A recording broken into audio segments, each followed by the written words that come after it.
गांव में टुनटुनी नाम की एक चिड़िया अपने छोटे भाई गोलू चिड़ा के साथ रहती थी। उन दोनों की देखभाल करने वाला कोई नहीं था और वो दिन भर अपने सर पर फलों का टोकरा लेकर पूरे गांव में घूमती थी। फल ले लो, फल ताजे ताजे मीठे मीठे रसीले फल ले लो।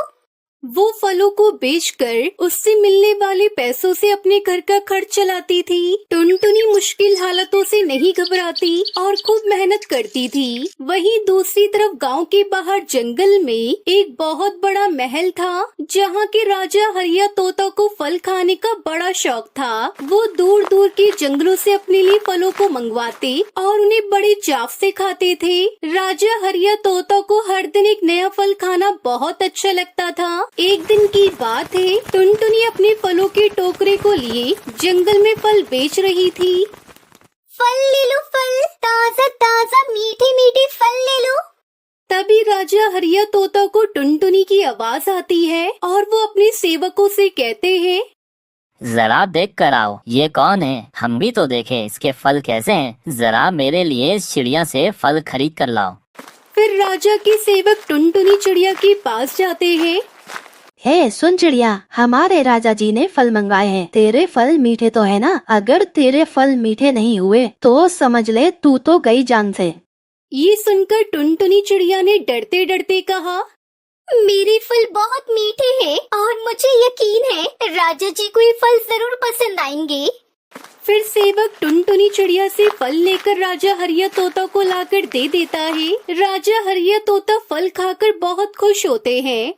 अरे वाह, कितने स्वादिष्ट मीठे मीठे फल हैं। मजा आ गया खाकर। सुनो सेवकों, कल से जब भी ये चिड़िया फल बेचने यहाँ आए तो तुम उसके सारे फल खरीद लेना हमारे लिए, समझे?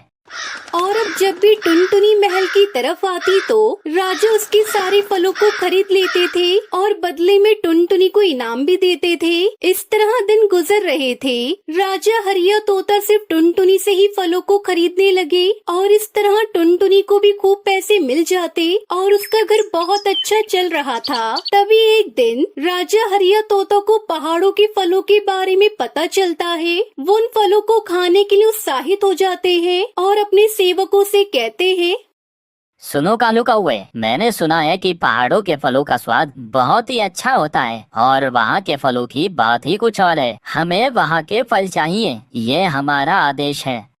पर महाराज, पहाड़ों पर जाना असंभव है। वहाँ जो भी गया वो कभी वापस लौट कर नहीं आया। रास्ते में ही शिकारी चील उसे मार देते हैं।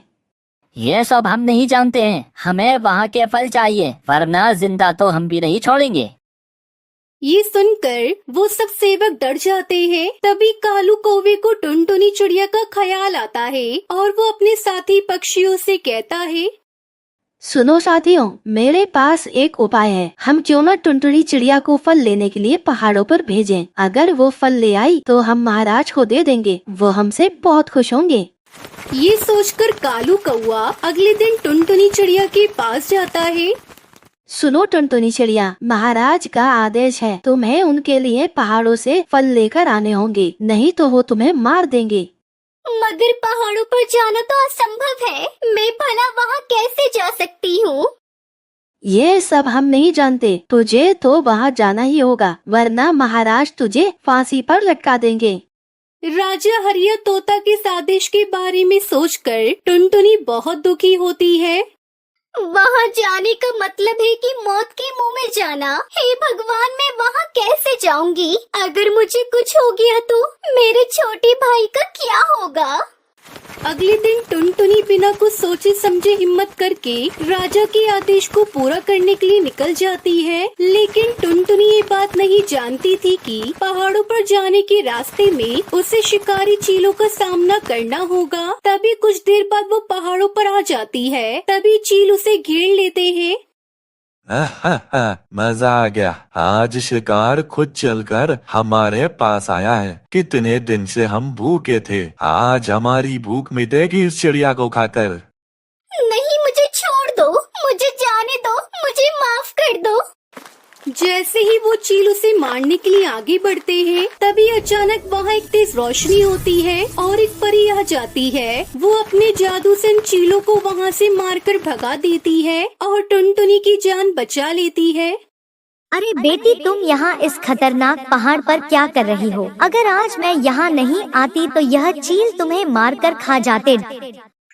टुनटुनी परी को राजा के आदेश के बारे में सब कुछ बता देती है। तभी वो परी टुनटुनी के सामने एक बड़ा सा फलों का घर प्रकट कर देती है और टुनटुनी से कहती है, ये लो जादुई फलों का घर टुनटुनी। इस घर में तुम्हें हर तरह के फल मिलेंगे। तुम्हें फल लेने के लिए यहाँ पहाड़ों पर आना नहीं पड़ेगा। आपका बहुत बहुत शुक्रिया परी, आपने मेरी सारी मुसीबतें दूर कर दी। फिर टुनटुनी चिड़िया खुशी खुशी उस फलों के घर को अपने साथ ले जाती है और राजा के आदेश को पूरा करती है और उन्हें खूब सारे पहाड़ी के फल खिलाती है। राजा हरिया तोता टुनटुनी के इस कारनामे से बहुत खुश हो जाते हैं और उसे खूब सारा इनाम देते हैं, जिससे टुनटुनी बहुत अमीर हो जाती है। अगले दिन राजा हरिया तोता का सेवक कालू कौवा टुनटुनी चिड़िया के पास जाता है और उसके फलों को देखकर वो बहुत हैरान हो जाता है। अरे टुनटुनी, ये इतना बड़ा फलों का घर तुम्हारे पास कहाँ से आया है? बताओ मुझे।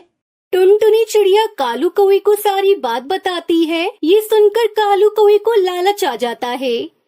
अच्छा, ऐसी बात है तो मुझसे बहुत बड़ी गलती हो गई इस चिड़िया को वहाँ भेजकर। चलो पर कोई नहीं, मैं अपनी गलती सुधार लेता हूँ। अब मैं खुद पहाड़ों पर जाऊँगा, हो सकता है मुझे भी जादुई फलों का घर मिल जाए।